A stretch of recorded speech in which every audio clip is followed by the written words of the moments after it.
All right, good evening. It's February 17th, just after midnight, 2021. Raptors 124-113 winners over the Milwaukee Bucks. Bad news in this one. Kyle Lowry went down with what looked like an ankle injury towards the end of the first half. Looks like he kind of landed a little awkward on it. But Raptors, they finished strong.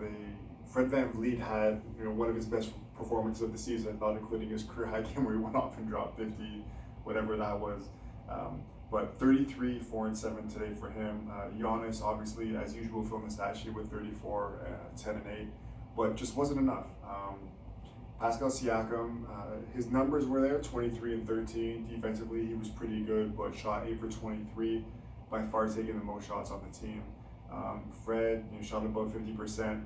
Kyle, I talked with Zane about this. He's been the team's MVP for sure this season. Now, Norm's really stepped it up recently, had another strong game, and OG came back after missing 10 games. It's been 10 games. I had no idea it's been that long. Time is flying. I guess because these guys are playing pretty much every other day anyways. But he looked really good, and he had this play that I posted where he spun a few times. It looked like he didn't know where he was. Obviously he did. Just something we haven't seen from OG. Finished with the reverse after someone grabbed his, I believe it was his left arm, and he kind of threw it up. Looked really good out there today. And obviously with Pascal at the 4, Pascal at the 5 and OG at the 4, they're, I guess, technically like a small team, but they look really good. And even defensively, there was a lot of possessions today where the rotations just looked really good. Guys running all over the court, challenging every shot, running the Bucks off the line. As you guys know, Bucks, one of the, I guess, most prolific three-point shooting teams. They take a lot of shots from three, especially with Giannis. Why not? Because he's going to get into the lane everybody else is. They've kind of built this culture where everybody else is going to take threes. Now, Jrue Holiday was out, obviously their second best player. Middleton had another strong game, but Raptors took advantage, and they almost beat the Bucks in the first matchup. Managed to get another win against them today. Now, they're going to have another game against them, I believe it's tomorrow. No, one day off. They'll play them again on Thursday. But Raptors, when we looked at the schedule, I thought that this is going to be a tough stretch for them.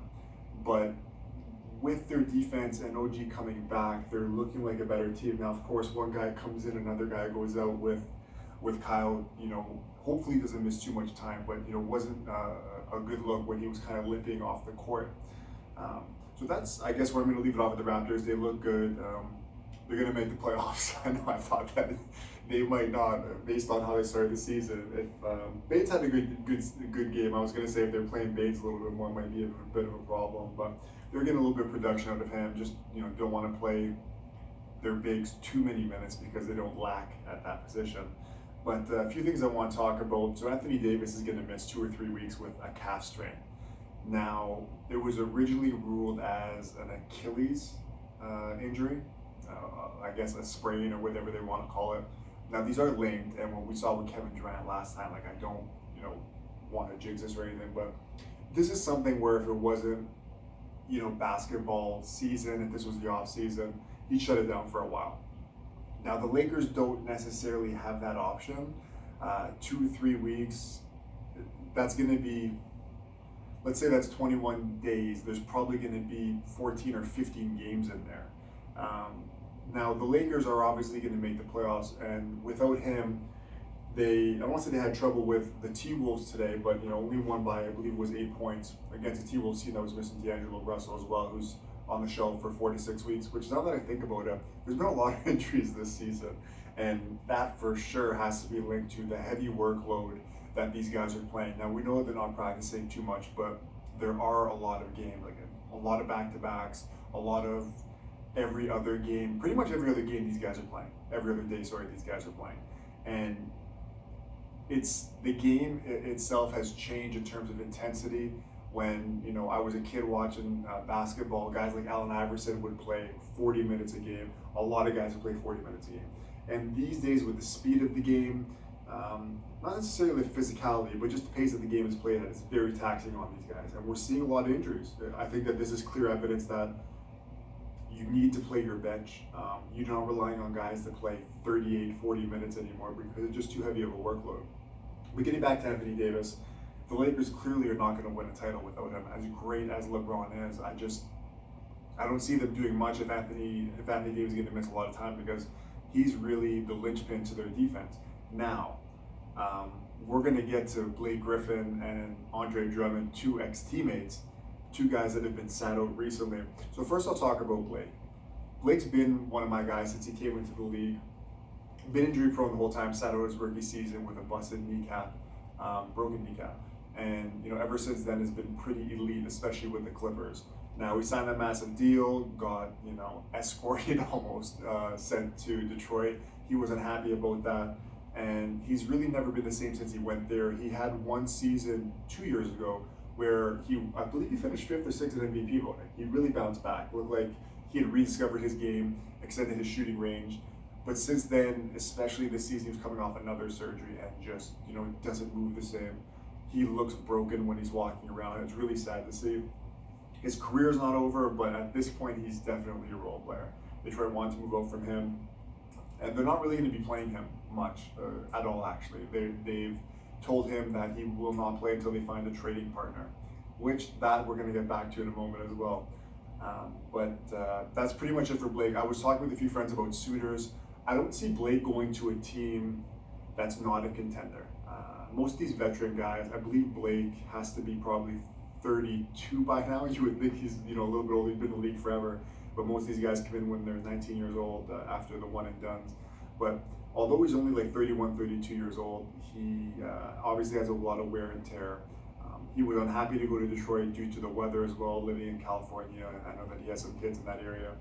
So to be honest, if I had to pick a team, if he gets bought out, I don't think people are really going to offer much in terms of trade, because I know he has 1 year left on his deal, but what's his value making $30+ million this year and next? They have to get another bad contract to come in for Detroit, and I just don't see that coming. I think a more likely thing with him and Drummond, both of them are probably buyouts just due to the fact they're both making about $30-35 million a year. For Blake, the Clippers we kind of talked about, me and a few friends, because just the familiarity, but I don't think, just based on how things ended, that he can go back to the Clippers. I don't think he would want to. I think something more likely, something like Montrezl Harrell did, is going to the rival in the Lakers. The Lakers and Golden State, to be honest, are probably the two front runners. The other team that I'm thinking that might work with would have to be Miami. Maybe they work out a trade, I'm not really sure, but all three of those teams, obviously California and Florida, warm weather places for Blake, already have a foundation there where he doesn't have to be the focal piece, and can kind of just sit in the back and maybe chip in with 12 points, something like that. I think that's really what he's going to be best at this point in his career.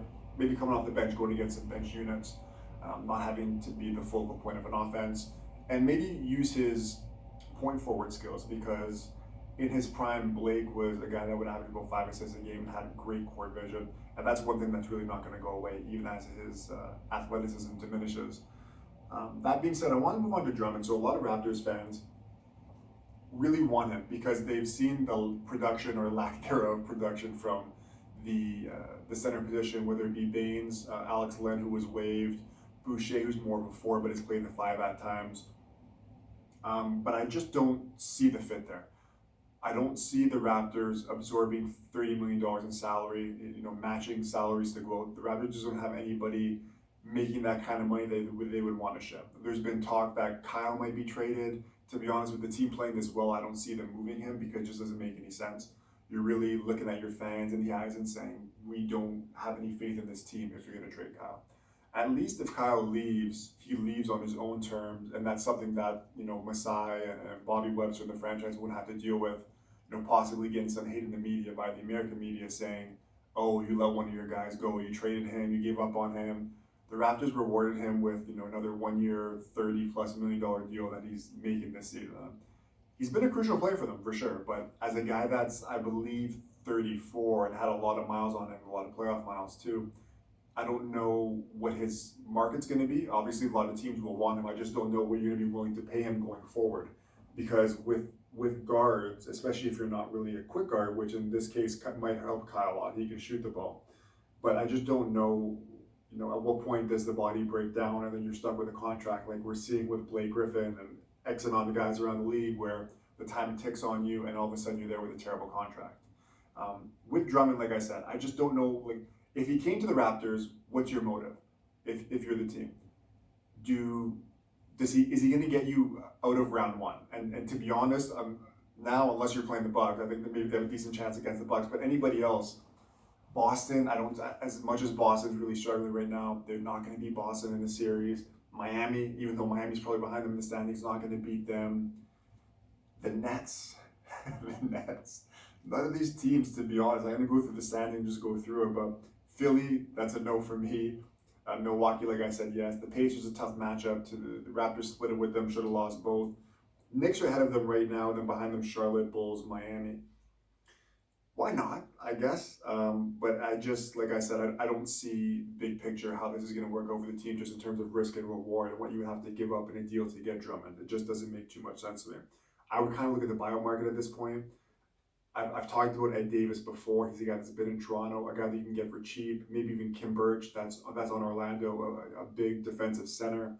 Guys that can just, you're not asking too much for them. You're just saying go in there, protect the rim, protect the paint, and give me some chip shots at the Raptors. Bigs have not been able to do. So that's what I would do if I were the GM. I wouldn't really want to trade any kind of assets. I've heard Malachi Flynn's name come up, and that's a big no for me. I know that he hasn't got off to the start that maybe some people had expected after his G League, after he went off in the preseason start. But this is a guy that I think has a chance to blossom into a Fred VanVleet type of player. And I wouldn't want to give up on him for 2 months of Drummond and a possible playoff run. That being said, I want to move on lastly to what Andre Drummond kind of sounded off, I believe it was last night. I'll read the quote and then I'll kind of get into how I feel about that. So his quote is, "I'd like to talk about something that's really bothering me, and it's the treatment of players in the league. To watch Andre Drummond before the game sit on the sidelines, then go back and come out in street clothes because a team's going to trade him, it's bullshit." Green continued, "Because when James Harden asked for a trade and essentially dogged it, no one's going to fight back that James was dogging his last days in Houston. We're not. But he was castrated for wanting to go to a different team. Everybody destroyed that man, and yet a team can come in and say, oh, we want to trade that guy, and then that guy has to go sit, and if he doesn't stay professional, he's a cancer, and he's not good in someone's locker room. That's the issue." I don't know where to begin with this. If he's pointing out with James Harden, me and Igor, me and myself have talked about this on the show. James Harden, for the bullshit that he pulled off in Houston, is not going to fly with me.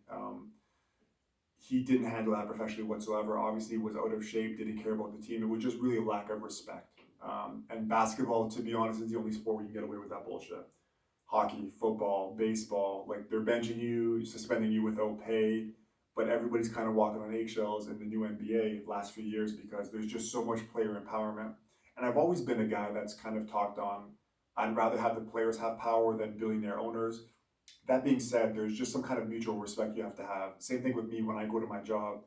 If I don't feel like coming into work that day, I can't really just say I don't feel like coming in. You have to be sick. Mental health. There's all kinds of things you can use if they're applicable. But maybe one day you can take off stress or something like that. But after a while, you kind of you signed up for this job. You either A, resign from the job, or B, speak with your boss and see if you can kind of figure something out.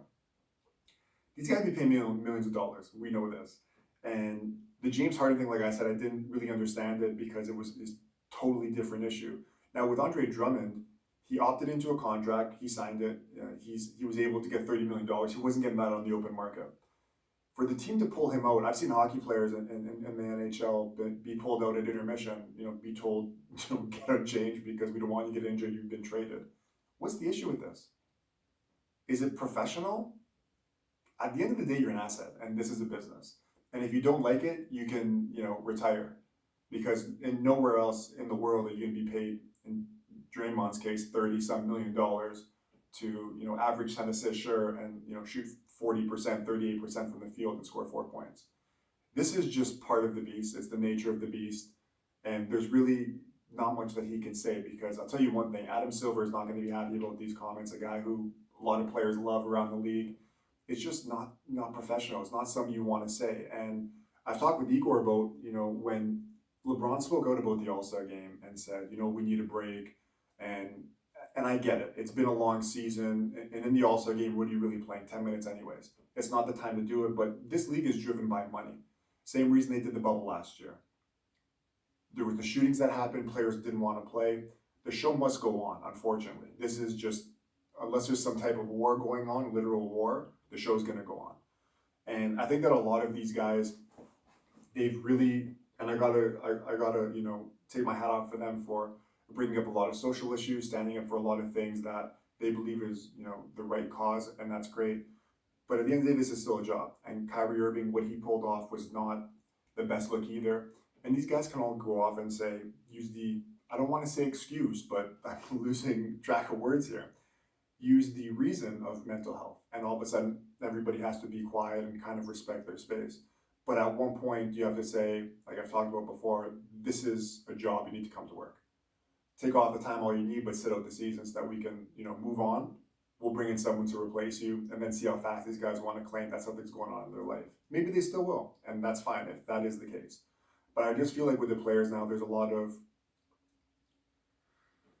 lack of truth going on with a lot of these guys. And, you do sign a contract. And with Bradley Beal, the thing that happened with him, he, took the contract that was given to him, big time deal. He was happy when Russell Westbrook came in. He's going off, give him credit, scoring 35, 40 points a night now, but you got to honor your contract. The team owes you nothing to trade you. You signed the deal. If they want to grant you your, trade, then they can do it. If not, they don't have to. So getting back to just the Draymond thing, I understand where they're coming from, and then touching back with the LeBron thing as well, when he was saying that he didn't want to play, and then Giannis, this is what I forgot to say, Giannis was like, oh, we got to go with Big Bro on this one. A lot of guys are scared to speak their mind. So for that, I do have to give Draymond credit. I don't know if it's arrogance, pride, whatever it is, but he's never afraid to say what he has to say. And a lot of players might put their head down and say, oh yeah, like this. But I got to give Draymond credit because he feels a certain way and he's going to speak out about it. A lot of people in general don't have the balls to say these things. So kudos to him for that. Do I agree with it? Not really, but I understand where he's coming from. But it's going to be interesting to see how these scenarios really play out because, as I've said, there's really nothing that he can do. And guys like James Harden, if he doesn't stay professional, he needs a cancer, he's not good for someone's locker room. We know all of those things. We know James Harden is not professional. We've seen him at strip joints in the middle of the season. Is he the only player to do that? No. Is he the only player to get drunk and party and maybe he's the last guy to get caught? But these are just some things that, and Jordan, Rodman, all these guys that people are probably saying, did they do it? Sure. But at the end of the day, they kept winning. And James Harden doesn't have that track record yet, at least. So until you win a championship, you might be able to get away with murder for a little bit. But right now he hasn't. And that's pretty much it on that. So I'll wrap this one up. Hopefully you guys enjoyed it, and we'll check in with you later. Probably this weekend. We'll check up on the Raptors road trip, how that's going, and as the trade winds blow, we'll see what trades are coming on. So once again, February 17, 2021. Joe Fafari here for On the Block. You guys have a good one and take care.